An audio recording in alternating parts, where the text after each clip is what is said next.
Bismillahirrahmanirrahim. Elhamdülillahi ve salatu ve selamu ala seyyidi Muhammed ve ala alihi ve sahabihi ecma'in. Amma ba'd. Шайлоо тууралуу айта кетебиз.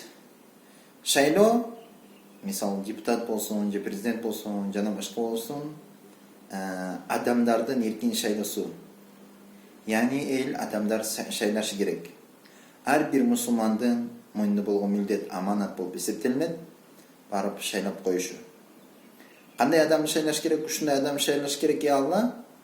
Дүйнө ахиретте биздин жашообузга зыян алып келбей турган, яни мусулмандардын жашоосуна зыян алып келбей турган, Алла өзү ыраазы боло турган инсан болсун деп ошо ниетте кыла турган болсо, ошо дуаны кылып, ya Allah, өзүң таңдап бер деп ошо инсанды таңдап кое турган болсо, ошо инсан иншалла бүткүл мусулмандарга пайдасы тие турган болот, Алла үчүн иш кыла турган болот, иншалла адамдардын зыянына кетпей турган болот. Яни подпис менен бирөөнүн канын ичпей турган болот, жакшы иштеп бере турган болот. Яни бирөөнүн малын, хакысын жебей турган болот.